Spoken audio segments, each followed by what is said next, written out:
Hal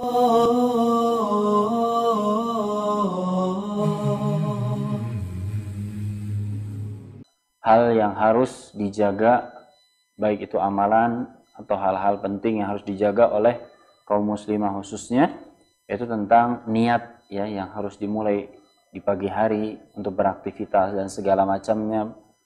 Perbuatan-perbuatan yang akan dilakukan itu selalu harus dimulai dengan niat yang baik ya, sebagaimana sabda Rasulullah sallallahu alaihi wasallam, innamal a'malu binniyat ya. Semua amalan yang kita akan kerjakan itu tergantung akan niat kita. Kalau niat kita baik, maka amalan yang kita jalankannya pun akan menghasilkan sesuatu yang baik. Tapi kalau niat kita ingin ini, ingin itu, dunia dan segala macamnya atau segala isinya, maka yang didapatkan pun juga seperti yang kita niatkan. Sehingga yang paling penting perkara yang harus diketahui dalam kehidupan sehari-hari yaitu adalah niat.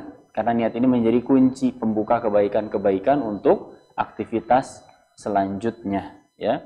Baik ketika mencari nafkah bagi suami, kalau untuk istri bagaimana nanti mendidik anaknya, menyiapkan berbakti kepada suaminya, menyapa suaminya ketika pulang kerja dan hal lainnya, itu kalau dimulai dengan niat yang baik maka akan berentetan nantinya hal-hal yang baik akan datang.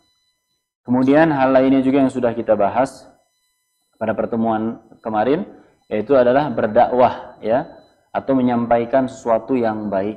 Jadi apabila para ibu-ibu muslimah dan juga tentunya suami ya, yang sering mendengarkan kajian di luar ya, beraktivitas di luar, maka ketika mendengarkan sesuatu yang baik itu disampaikan. Terlebih lagi ibu-ibu sekalian adalah menjadi pengelola rumah ketika suami tidak ada.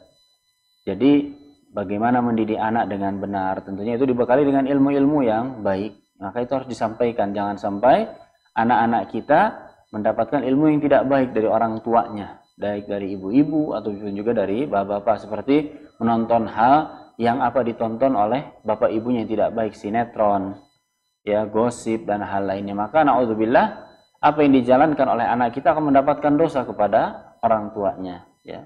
Kemudian hal-hal baik, hal-hal lainnya ya. Jadi makanya apabila sesuatu yang baik maka dakwahkan, ajarkan, mobil khusus kepada anak-anak dan keluarga kita.